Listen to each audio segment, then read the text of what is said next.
কোনো স্বার্থ ছাড়া যদি কেউ ভালোবেসে থাকে, তা হচ্ছে বাবা-মা। দুনিয়ায় সব ভালোবাসার পিছনেই একটা স্বার্থ থাকে, কিন্তু বাবা-মার ভালোবাসার পিছনে কোনো স্বার্থ নেই। আসসালামু আলাইকুম। সবাই কেমন আছেন? আল্লাহর রহমতে আমি ভালো আছি। আরেকটি ভিডিও নিয়ে আপনাদের সামনে চলে এলাম। ভিডিওটি যদি ভালো লাগে অবশ্যই লাইক, কমেন্ট করে আমার পাশে থাকবেন। আর যদি কারো কাছে খারাপ লাগে অবশ্যই স্কিপ করে চলে যাবেন। আজকে সকাল থেকে ভিডিওটি শুরু করেছি। বাবার বাড়ি আসার পর থেকেই ঘুমটা একটু দেরিতেই ভাঙে। এই তো ঘুম থেকে উঠে দেখি মা পিঠা বানানো শেষ। এটা কিন্তু তালের পিঠা। মা কিন্তু আমার জন্য তালের সিজনের সময় তাল জাল দিয়ে ফ্রিজিং করে রেখেছিল। এই তো পিঠা খাওয়ার পরে ভর্তা দিয়ে ভাত খাচ্ছি। সাথে ইলিশ মাছ রান্না ছিল। মায়ের হাতের ভর্তা কিন্তু অসাধারণ। আর ভর্তা দিয়ে ভাত আমার তো বেশ পছন্দের খাবার। আমার আর কিছুই লাগে না যদি ভর্তা থাকে। আরও যদি হয় মায়ের হাতের বানানোর ভর্তা তাহলে তো কোনো কথাই নেই।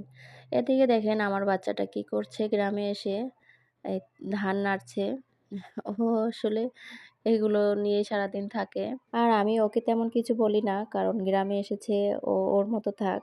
ওর যেভাবে ভালো লাগে সেভাবেই ও সময়টা কাটাক। গ্রামের বাড়িতে এসে নিহান বাবা তো খুবই খুশি। বাপজান তো খুবই ব্যস্ত থাকে সারাদিন। আর এই তো আমাদের বরিশালের বিখ্যাত গৌরাদির দই। এটা কিন্তু খেতে খুবই সুস্বাদু। খুবই ভালো লাগে। আমার খুবই পছন্দের একটি খাবার। বাবা কিন্তু আজ আমাদের জন্য রানী চিংড়ি নিয়ে আসছে। যাই হোক রানী চিংড়ি আপনাদের পরে দেখাবো। আগে এগুলো দেখাই।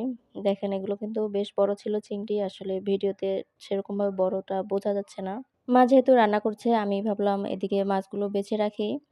তো এদিকে আমার বাপজানও চলে আসছে মাছ দেখার জন্য। তো আমি বাপজানকে বললাম, "নাও এটা ধরো।" দেখেন সে কি করছে, তার নাকি ভয় লাগতেছে এটা ধরতে। এই তো রানী চিংড়ি।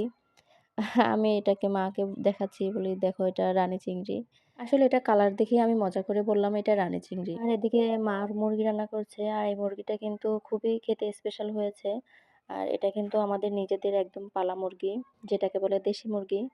আসলে মা কিন্তু আমাদের জন্য মুরগি পালে। বিশেষ করে আমাদের জন্যই মুরগি পালে। কারণ হচ্ছে তার জামাই আসবে তখন সে নাকি মুরগি জবাই দিয়ে তার জামাইদের খাওয়াবে। এটার মধ্যে নাকি তার একটা ভালো লাগা আছে।